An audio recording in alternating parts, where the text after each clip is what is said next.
Yeah, I feel very impassioned this morning to talk about compromise.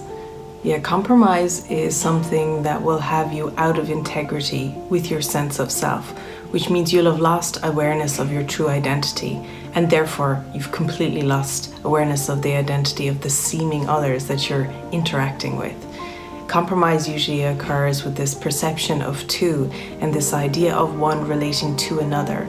And your compromise will always be in this preservation of this sense of self, this false self, this self-concept that you think you are. And so it is extremely dangerous to allow yourself to become compromised and out of awareness with that. It is one of the first places that people, when they become very deeply devoted to a particular spiritual path, become aware of the internal conflicts in their own mind.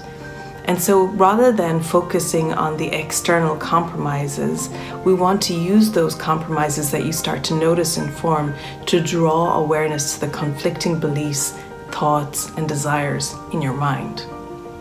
Because basically the desire is to not know thyself. And so it's in direct opposition to the desire that you've begun your spiritual path with, which is to come into a full, alive awareness of who you are and therefore awaken. So here we go. What is it that you're being asked to do when you're asked to look at the compromise in your life? Well, you're asked first to notice how you feel all the time. Notice when you feel conflicted. Notice when you perceive that there's a certain response required in a certain type of situation. Notice that you perceive yourself to be playing a certain type of role in relation to one family member versus another family member. Notice that there's a different way you are when you're out with your mates in the bar, and you're a different way to how you are when you're speaking to your boss at work. These are all forms of compromise that can be traced back to see a conflict in the mind about who you are. That's all that's at issue here. It's an identity crisis. Anytime there's compromise, it's an identity crisis. Because the wonderful thing about being restored to knowing thyself is that it serves the whole. Because first and foremost, it's inclusive, not exclusive. There's no hierarchy here. It's an all-inclusive awareness of Christ, and therefore there's no need to interact as if there's another. There is a deep respect, an absolute reverence, and a joy in meeting your brother and sister upon the way. So here we go. How am I compromising today? And the question is, how am I not myself? How am I not myself? How am I not myself? And a very good movie to watch to answer this question is I Heart Huckabees. And in this movie, the main character invites two existentialist detectives into his life to take a really good look at it. And he goes, you need to follow me in my life and take a really good look at it? And they say yes, because even the way you masturbate could be the key to your entire reality. And he's like, oh. And he goes, oh, okay. And then he goes, there's just one thing I'm going to have to ask you. And they're like, what? And say, yeah, I'm just going to have to ask you to stay away from my work. Yeah, that wouldn't be good for me if you came to my workplace. And so we see that the invitation already to look and see is compromised. And anywhere you don't want to ask the Spirit for guidance on your life is the very place that there'll probably be bucket loads of compromise. And so you're never asked or forced to allow this to happen to you. You are gently encouraged to see that this is an internal conflict that keeps playing out an external compromise. And it makes you feel bad. And so by convincing you on the areas that you're open to allowing the Spirit into your life and allowing the Spirit to help and support you by showing you where you're mistaken about the world you see, how you're compromising yourself by not understanding the truth of who you are, then you can be restored to an awareness of what is true by simply following guidance and looking with the vision of the Spirit. So that's an excellent watch if you want to look at this idea of the self-concept. And in A Course in Miracles, it's called the self-concept versus the self. And this is where all compromise occurs.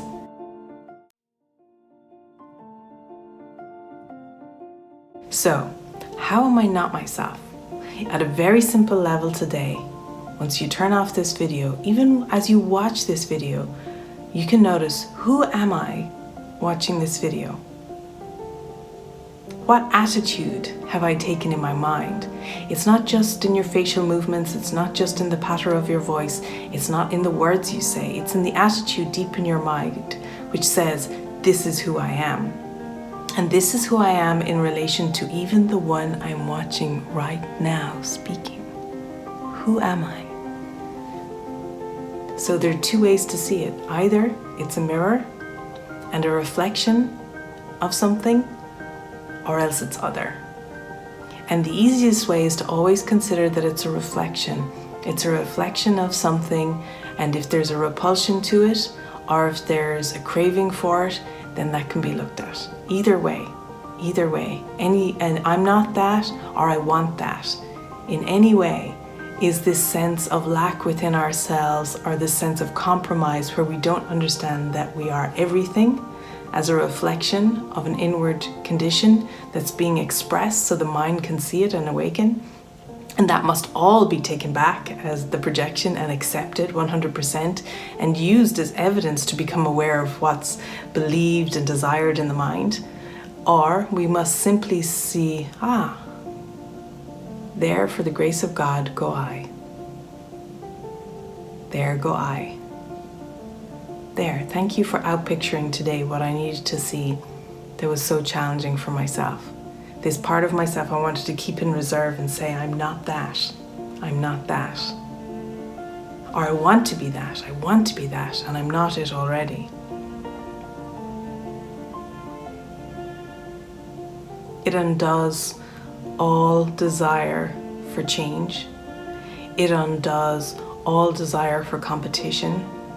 It undoes all desire to be successful in the world.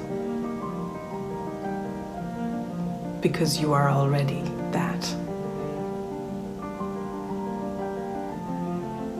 So today the invitation is to behold yourself, to behold Christ, the face of Christ in everyone you see.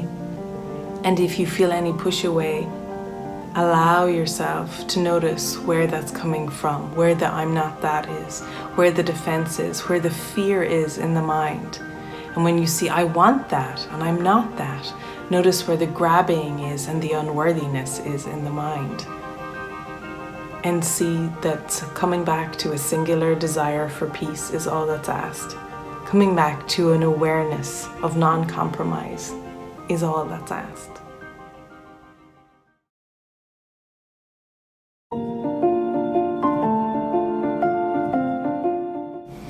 And there's one more part of compromise that I want to talk about, and that's the entitlement of being angry at someone else. It might seem increasingly satisfying to have someone to foist all of your rage and frustration and self-hatred on, and yet it won't serve you in the end to leave it there.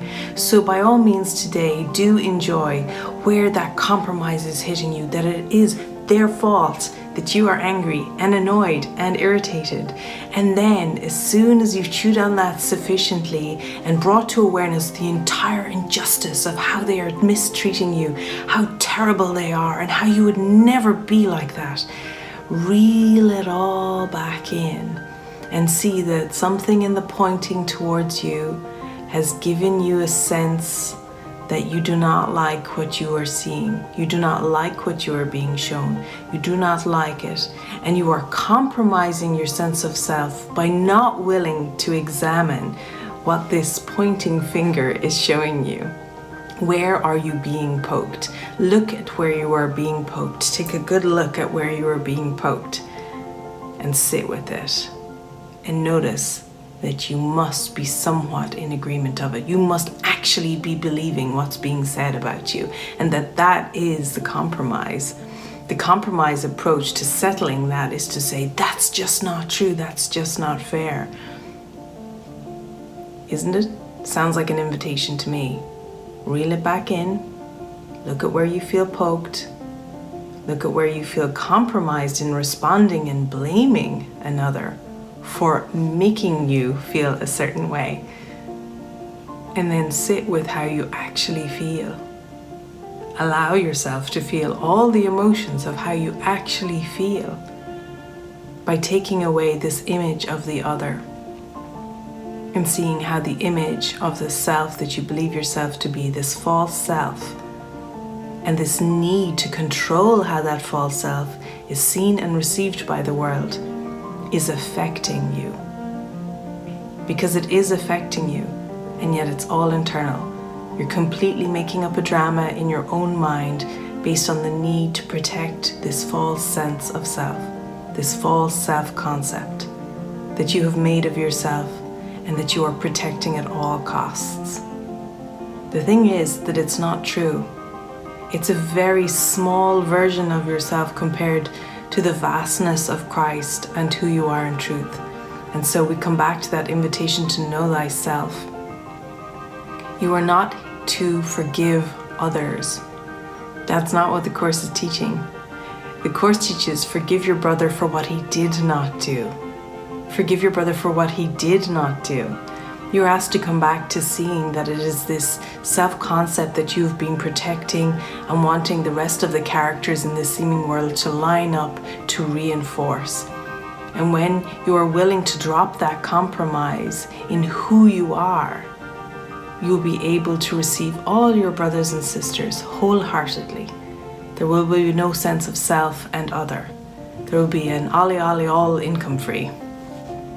So that's the invitation for today, to really channel how you are feeling and the compromise of saying it is caused by another.